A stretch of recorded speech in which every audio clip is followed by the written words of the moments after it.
Hello, everyone. Man, it's been a while since I've made one of these. Let's see. Oh, last year, I had facial hair. Um, God, a lot has happened. I just finished doing 2 shows.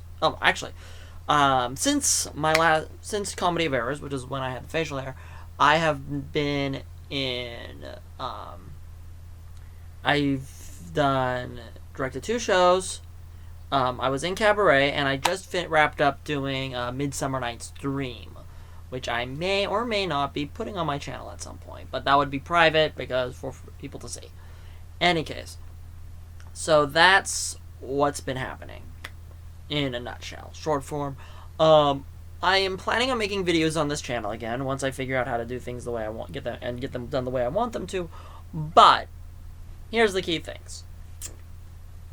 Just to give you some previews of what I'm going to be doing.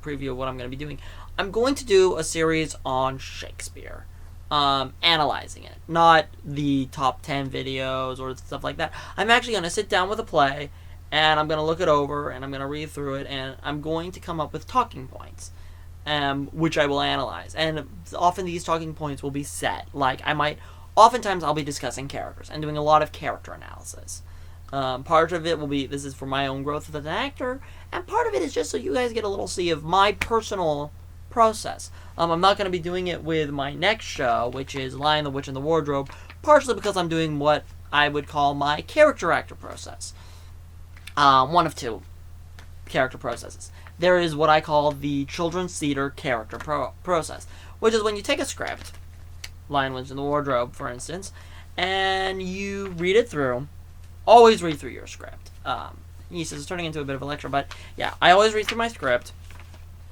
And oftentimes the things, like with Lion, the Witch, and the Wardrobe, I'm playing Fenris Ulf or Malgrim. I'm basically the captain of the Queen's secret police, the White Witch's secret police. So I have there's a set character to go with that. I'm a wolf. I'm in a children's theater, and I'm obviously a bad guy. I don't need to do whole bits of things and wrenches. I just have to be a bad person.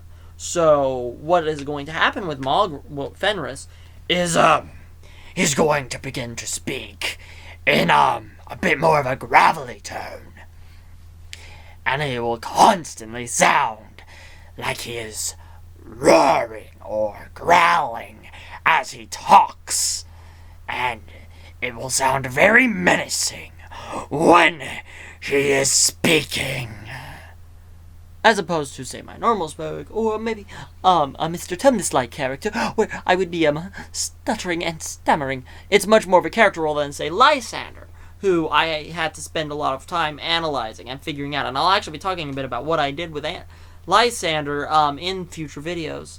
But yeah, so character analysis will be a key thing on the channel for a bit, as well as talking about characterization in general, something that I love to talk about, and just building character and such. I'll be doing a lot of, and I'll analyze all things about the Midsummer. Midsummer is actually going to be the first one I analyze, because I've already done some work on it, and there's many things to talk about, actually, in the production. A lot of it has to do with the 4 lovers, I feel. Basically, a lot of what I'll be analyzing actually comes from, what I call the Athenian plotline, or the royal plotline, or the court plotline, because Midsummer has 3 stories. You have the story of the 4 lovers. You have the mechanicals, and you have the fairies. Now, technically, when I say Athenian, I could be referring to both the mechanicals and the Athenian nobles, the royals, the court, the 4 lovers, that group. I generally use Athenians to only refer to the nobility, the upper class, which is essentially, the following characters are generally considered Athenian. Theseus, Hippolyta, Philostrate, Aegeus, Lysander, Demetrius, Hermia, Helena. Those 8 characters that I just listed are what is classically considered the Athenians, the nobility, the royal court. You can actually split them in half, with the 4 lovers and the royal court, the court. Then you have what is called and then you have the mechanicals: snug, bottom, snout. Bottom, quint, snug, snout, flute, and starveling. Mechanicals. And then you have the fairies, which is pretty much every other character in the show. So yeah, but we'll get more into that when I start discussing Midsummer Night's Dream. This is just a video to let you know what's going on, what I've got planned, and I will see you all for those later.